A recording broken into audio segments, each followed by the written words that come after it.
Ahora sí, buenas noches y vuelve a visitarnos Guido Fernández Parmo. Guido, ¿cómo te va? ¿Cómo andas, Andrés? Para el que no vio el primer programa, que ahora voy a reflotar algunos temas, Guido es vecino de Castelar, es profesor de Filosofía de la Universidad de Morón, del Círculo de Periodistas y del Instituto Rojas de Formación Docente que está en Moreno. En el primer programa que hicimos tiempo atrás con Guido hablamos de la democracia en Grecia.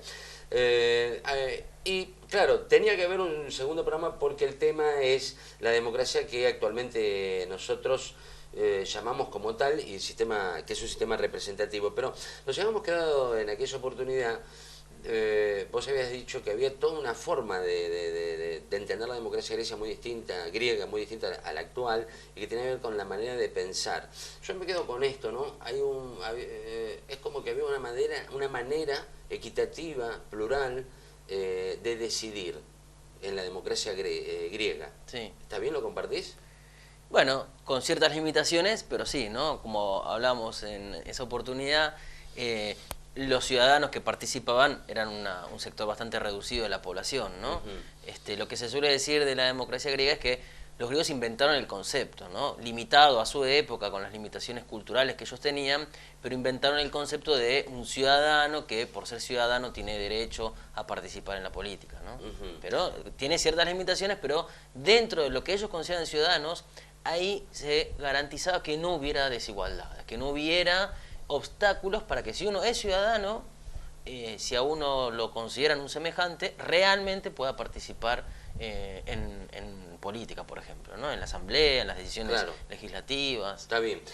Y después saltamos, esto lo vamos a hacer ahora, ¿no? Pegamos un salto y nos venimos a la democracia moderna. Sí. No quiero empezar en 1789 con la Revolución Francesa, quiero hacer un reconto rápido. En 1513, Nicolás Maquiavelo escribe El Príncipe. Lo publica en 1532. El Príncipe era un libro que tiene que ver cómo fortalecer justamente al príncipe, al líder, y cómo reforzar la soberanía del territorio, porque era la amenaza permanente que vivían. En 1651, el Leviatán, de Thomas Hobbes. En 1690, el Tratado sobre el Gobierno Civil, de John Locke, que empieza a esbozar lo que sería la separación de poderes. En 1748, El espíritu de las leyes, de Montesquieu. Y que acá sí está la separación de poderes en concreto, que era el libro que circulaba en Buenos Aires en 1810, o los textos de Montesquieu. En 1755 y en 1762, Rousseau saca dos libros. El del 1762, El contrato social. Anterior, que es un librazo para mí, El discurso sobre el origen de la desigualdad entre los hombres. Pero digo, entre 1513 y 1762 hay toda una preocupación en cómo asegurarse al territorio, fortalecer al líder y de qué manera eso no obstruya la libertad del ciudadano. Pero no hay una preocupación sobre cómo entre todos decidir. Hay una preocupación en cómo organizar a la sociedad. Bueno, sí, hay una preocupación tal vez como fundamental, primerísima, que tiene que ver con lo que se suele llamar la modernidad, ¿no? O la concepción moderna. Si aquella vez hablábamos de la mentalidad griega, bueno, acá hay como una mentalidad moderna europea. Y el problema de esta modernidad, que históricamente comienza por el siglo XVI más o menos, o XVII, el problema de esta modernidad es que es un periodo en donde se ha dejado de lado ya la religión como algo que nos permite fundamentar el orden social. Entonces hay que buscar nuevos fundamentos, hay que buscar nuevas concepciones que nos permitan organizarnos, ¿no? Entonces ahí aparece la racionalidad, lo que se vaya a decir cada uno, ¿no? Entonces la preocupación de estos filósofos, que son los grandes filósofos de la filosofía política, está en esto, ¿no? En cómo legitimar el orden social, el orden del Estado, con principios que no sean religiosos, ¿no? Sino que sean racionales, que se puedan discutir. Bueno, ahí está la gran diferencia entonces con lo que es la democracia griega, ¿no? Porque si bien había toda esta preocupación, digo, de lo moral, de la verdad, de la razón, de fundamentar, también hay una preocupación en cómo entre todos tomar decisiones, ¿no? Para mantener el equilibrio social, pero a partir de la toma de decisiones en conjunto. Claro, acá, de todos los autores que vos nombraste, yo creo que habría que hacer algunas diferenciaciones. Me parece que para comprender nuestra democracia, el recorrido fuerte que habría que hacer es el que marca la historia de lo que se suele llamar el liberalismo, ¿no? Como concepción del mundo de la futura burguesía, ¿no? Y dentro de todos esos filósofos, Locke es el gran padre del liberalismo, y yo creo que es la gran cabeza todavía nuestra, ¿no? Todavía uno lee Locke y sigue encontrando argumentos, sigue encontrando valoraciones o juicios que los repetimos diariamente, ¿no? Diariamente. Quizás tan siquiera sin saber por qué. Sí, por ejemplo, él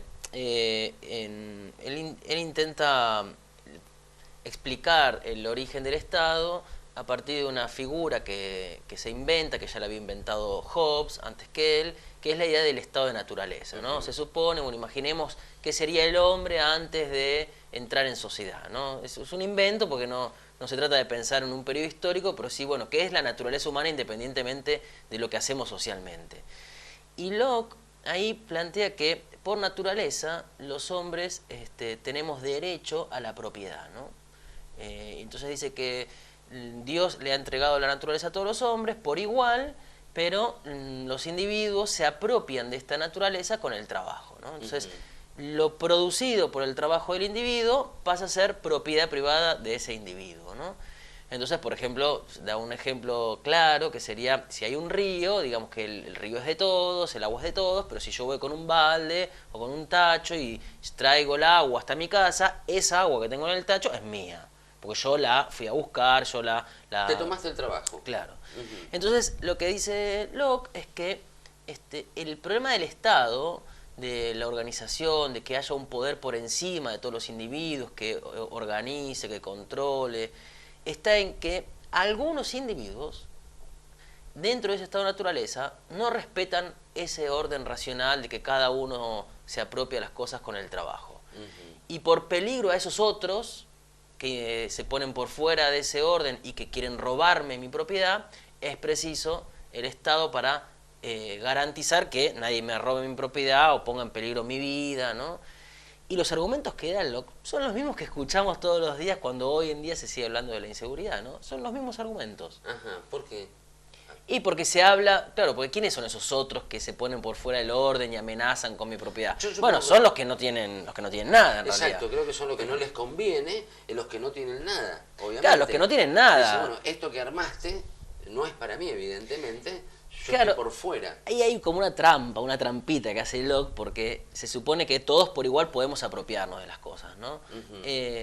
Entonces, lo que él dice es que el que no se apropia mediante el trabajo es porque es un ser irracional, porque prefiere robar, porque es vago, porque prefiere hacerla fácil. Los mismos argumentos que escuchamos hoy cuando se habla de por qué hay pobres, por qué hay inseguridad. Se piensa que esos son porque no quieren trabajar, porque son inmorales, porque prefieren la limosna, porque son vagos, y entonces prefieren el robo, la asistencia del Estado. Y es la misma figura, son esos pobres que amenazan a esta burguesía propietaria de las cosas, ¿no? De 1690 es el Tratado sobre el Gobierno, el libro más conocido de Locke. 1690, 1790, 1890, en 1990 tiene 320 años y los argumentos son los mismos. Pero no son los mismos, por eso yo digo que ahí Locke es el gran padre de nuestra cabeza, ¿no? Ahora, se contradice con lo que, perdóname, ¿no? Con Sí. lo que yo dije al principio, que en la ciudad de Buenos Aires en 1800, a principios de 1800, circulaban los textos de Montesquieu, ¿no? Lo que pasa es que el liberalismo Digo, estoy tiene... confundido. No está mal. El liberalismo tiene una ambigüedad que algunos jacobinos de la Revolución Francesa la han llevado al extremo, que es claro, en principio se postula la idea de que somos todos iguales, ¿no? Ujú. Lo que pasa es que cuando después esa idea de que somos todos iguales se convierte en la ideología dominante en una sociedad determinada, hay que justificar por qué no somos todos iguales. Entonces ahí viene toda esta forma de entender al pobre como el vago, como el inmoral, el que elige su condición, ¿no?